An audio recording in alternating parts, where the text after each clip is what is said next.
Honorable MP for Homa Bay, am I right? Yes. Proceed. Do you have the mic next to you? Just move on to where the mic is. And next time, come with your card.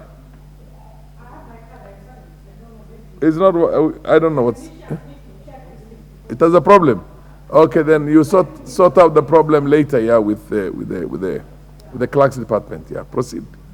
Thank you, Mr. Speaker, for giving me this opportunity.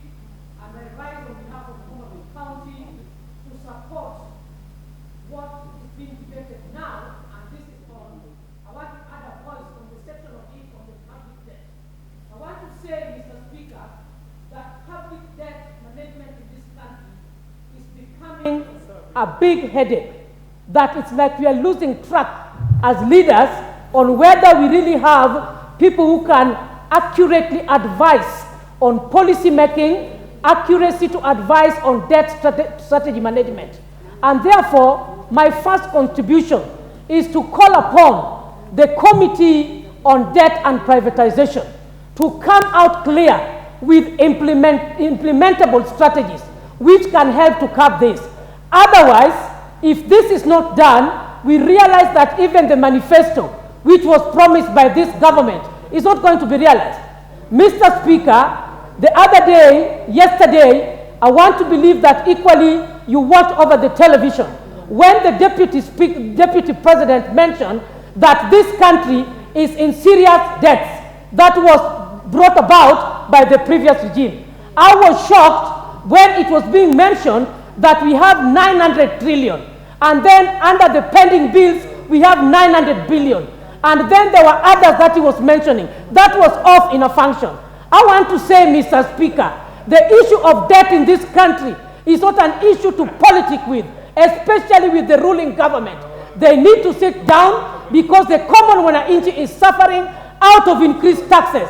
I want to believe, Mr. Speaker, that the advisors or the economists around the government are not doing the good job. Why am I saying so, Mr. Speaker? We cannot say the other day, the President mentioned that whatever thing that we are collecting in this country in form of tax, it goes into payment of debts. Mr. Speaker, I want to question, when we are talking about tourists are running away to other countries, to Uganda, to Tanzania, and you mentioned them, when are we going to do our local infrastructure? When we are talking about the parks, they are not in the urban areas, they are in the rural areas. When are we going to ensure that money which we make is equitably distributed so that we balance what goes into paying the debt, what manages, rather than having a country that we champion and boil out blame games and pressure and forgetting the local wananchi who is suffering. It seems, Mr. Speaker, that we are looking for any little thing. Somebody made a joke with me that you're a legislator, Bensouda, but soon we are going to tax even the dogs and cats that we are keeping in our homes so that you pay the debt. Mr. Speaker, this is a painful situation. When we were talking about affordable housing, what were we told? It was said that youths are going to be empowered and employment is going to be there. We seem to be singing more music into various voices than action.